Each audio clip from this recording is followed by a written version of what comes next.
Rajah 7.2 menunjukkan perubahan keadaan jirim. Whenever you nampak keadaan jirim, tahu yang ada 3 jenis keadaan jirim: pepejal, cecair dan gas. Okay, now look at X. What do you think?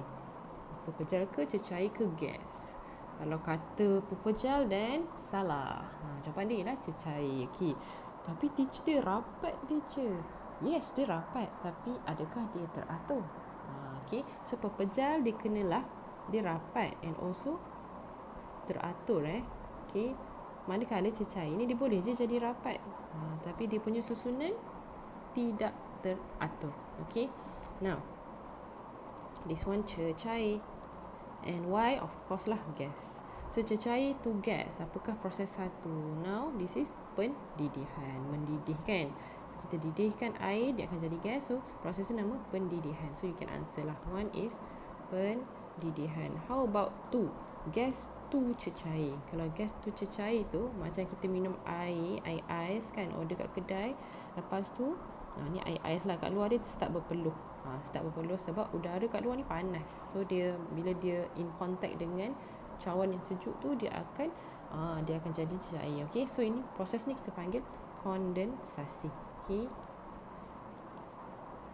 Rajah 7.2 menunjukkan perubahan keadaan jirim. Whenever you nampak keadaan jirim, tahu yang ada 3 jenis keadaan jirim: pepejal, cecair dan gas. Okay, now look at X. What do you think? Pepejal ke, cecair ke, gas? Kalau kata pepejal, then salah. Jawapan dia ialah cecair. Okay, tapi teacher dia rapat, teacher. Yes, dia rapat, tapi adakah dia teratur? Okay, so pepejal dia kenalah dia rapat and also teratur. Okay, manakala cecair ni dia boleh je jadi rapat, tapi dia punya susunan tidak teratur. Okay, now this one cecair, and why? Of course lah, gas.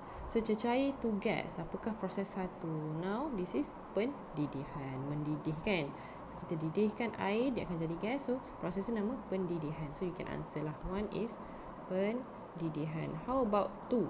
Gas to cecair. Kalau gas to cecair tu macam kita minum air ais kan, order kat kedai. Lepas tu ni air ais lah, kat luar dia start berpeluh. Start berpeluh sebab udara kat luar ni panas. So dia bila dia in contact dengan cawan yang sejuk tu, dia akan jadi cair. Okay, so ini proses ni kita panggil kondensasi. Okay,